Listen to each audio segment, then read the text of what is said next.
बिस्मिल्लाहिर्रहमानिर्रहीम, अस्सलाम वालेकुम। मेरा नाम है नबी शेख। आप देख रहे हैं सुपर टीम यूट्यूब चैनल। मौसम में तब्दीली के आसार जो हैं वो नज़र आना शुरू हो गए हैं और इसके साथ ही जो सियासत का मैदान है उसमें भी ऐसा महसूस हो रहा है कि दिन ब दिन गर्मी पैदा होती जा रही है, क्योंकि अनकरीब सेनेट इलेक्शन होने वाले हैं। लॉन्ग मार्च का ऐलान किया गया है पीडीएम की जानिब से, और जो डस्के वाला इलेक्शन है वो अभी तक खबरों में इन है और इलेक्शन कमीशन ने भी उस पर फैसला देना है। और दूसरा, इमरान खान साहब जो के गए तो वहाँ पर भी हमने सूरत हाल देखी कि बहुत से जो पीटीआई के लोग थे वो इमरान खान साहब से जानते बूझते ना मिलने को आए।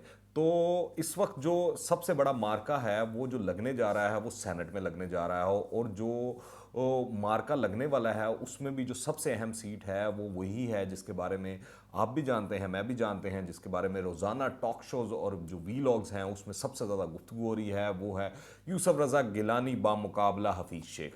तो गिलानी साहब की जो भी सूरत हाल है वो जीतें या हारें, इस पर तो कुछ नहीं कहा जा सकता, पर इस वक्त मौजूदा सूरत हाल में वो यकीनन जो है हुकूमत के गले की हड्डी बन चुके हैं। जो कैबिनेट मीटिंग्स हैं उसमें भी वाहिद तौर पर ये वाला जो इस्लामाबाद की सीट है, इस इलेक्शन को बहुत ज़्यादा अहमियत दी जा रही है, डिस्कस किया जा रहा है। इमरान खान साहब बहुत कंसर्न नज़र आते हैं इस मामले पर, और हफीज़ शेख साहब को भी हम देख रहे हैं कि वो काफ़ी ज़्यादा मूवमेंट्स कर रहे हैं, इधर जा रहे हैं उधर जा रहे हैं, लोगों से मिल रहे हैं, बातचीत कर रहे हैं, और यकीनन अंडर हैंड डीलें भी हो रही होंगी और चीज़ें भी और मामलात भी चल रहे होंगे। और इसी तरह गिलानी साहब भी लोगों से मिल रहे हैं। उन्होंने सबसे पहले जो इस हवाले से सिलसिले में मुलाकात की वो मौलाना से की, फिर उसके बाद वो एहतसाब अदालत पहुँचे जहाँ उन्होंने अपोजिशन लीडर जो हैं मियाँ शहबाज शरीफ साहब उनसे मुलाकात की। पंजाब असम्बली में जो अपोजिशन लीडर हैं नून लीग के हमजा शहबाज शरीफ के फर्जंद, उनसे भी उन्होंने मुलाकात की। फिर इसी तरह जो गिलानी साहब हैं वो जाती उमरा भी जाएंगे और मरीम बीबी से भी मुलाकात करेंगे। इससे पहले जो है मुस्लिम लीग नून के जो सरबराह हैं नवाज शरीफ साहब, उन्होंने गिलानी साहब को कामयाब करवाने के लिए पार्टी रहनुमाओं को हदायत जारी कर दी थी। बहरहाल ज़िमनी इंतखाबात में शिकस्त, हैरान कुन शिकस्त, और वो भी आप देखें जो जो सूरत हाल है वो भी हुकूमत के लिए लम्हा फ़िक्रिया है।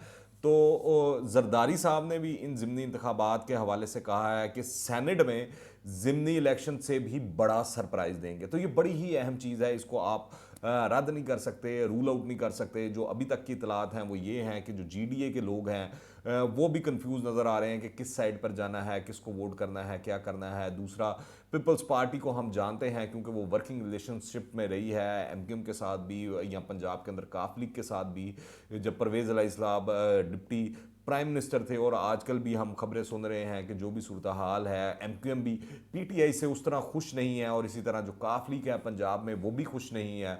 और एक परवेज़ अलाई साहब की एक ख्वाहिश भी है कि वो दोबारा किसी तरह पंजाब के वज़ीर आला बने।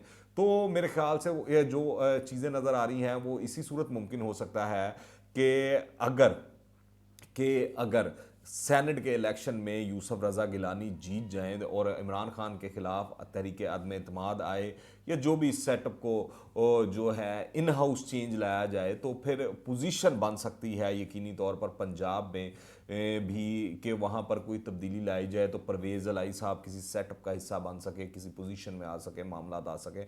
मगर ये सियासी बातें हैं सारी, और सियासतदान इसको बेहतर जानते हैं उन्होंने किस तरह मैनेज करना है और क्या मैनेज करना है। तो इस तमाम सूरत हाल में देखा जाए तो एक लिहाज से जो हुकूमत का खौफ है वो बिला वजह नहीं है कि 2.5 साल में अगर आप देखें तो दूसरा जो तरीके इंसाफ की मकबूलियत जो है उसमें वाज़ह तौर पर कमी आई है, और उसका सबसे बड़ा जो यार्ड स्टिक है वो मौजूदा ज़िमनी इलेक्शंस में पीटीआई के ख़िलाफ़ जो रिज़ल्ट आया है वो है। और इसीलिए कहा जाता है कि जो जमहूरियत है वो बेहतरीन इंतकाम है, और इसका हालिया इजहार जो है ज़िमनी इलेक्शन में हम सबको नज़र आ गया है।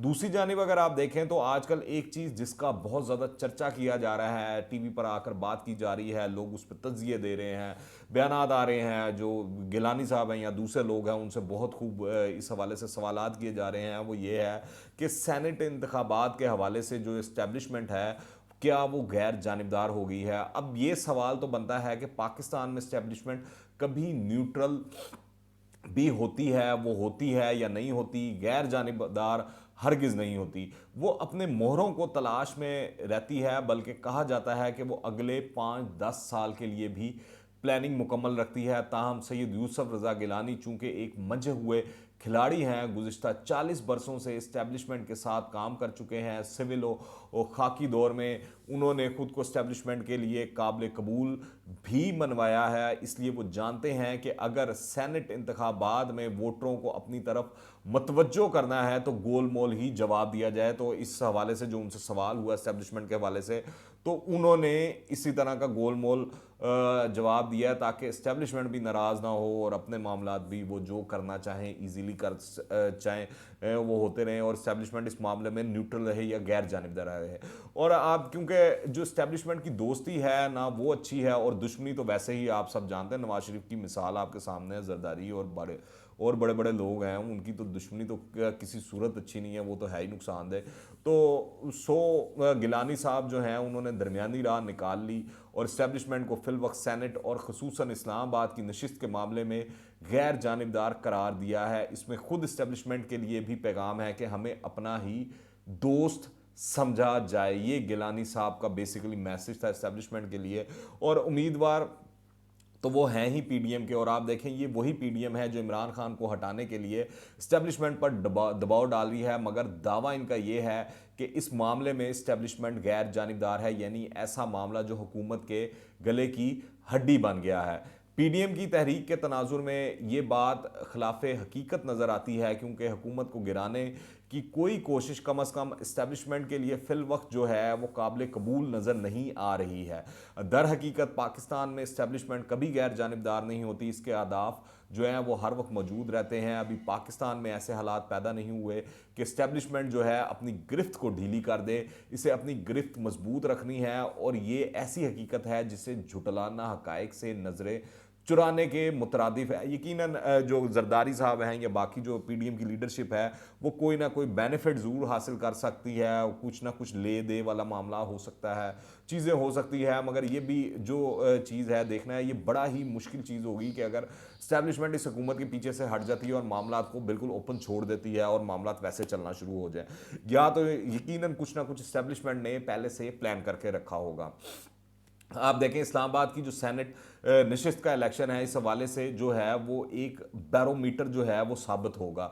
अगर इस पर यूसुफ रज़ा गिलानी अपसेट करने में कामयाब रहते हैं तो समझा जाएगा कि इस्टेब्लिशमेंट ने हुकूमत पर से हाथ उठा लिया। अगर ऐसा नहीं होता तो फिर पीडीएम को ये जान लेना चाहिए कि उसकी तहरीक, उसका लॉन्ग मार्च, उसका धरना बेवक्त की रागनी है, उसका कोई फ़ायदा नहीं होगा। वो इसी तरह डिफ्यूज़ होंगे जिस तरह सेनेट इलेक्शन में वो डिफ्यूज़ हो जाएंगे अगर इलेक्शन हार जाते हैं। इमरान खान का इन सब का सामना करते हुए जो है वो फिर वजारत उज़्मा पर ही बरा जमा रहेंगे और अपनी आइनी मुद्दत को पूरा करेंगे। तो इस्टेब्लिशमेंट के हवाले से ये चीज़ें आपको अपनी जहन में रखनी चाहिए। ये हकायक हैं, ये हमारी सियासी तारीख है और मामलात हैं, मगर फ़िलहाल जो सबसे अहम चीज़ है वो ये है कि गिलानी इलेक्शन जीतें या ना जीतें, मगर वो हुकूमत के गले की हड्डी बन चुके हैं।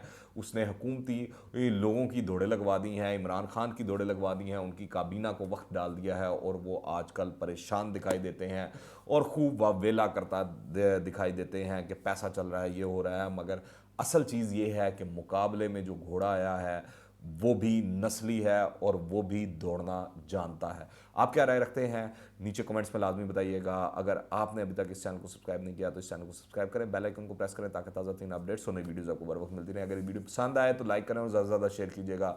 दुआ में याद रखें। अंटिल द नेक्स्ट टाइम, अल्लाह हाफिज़।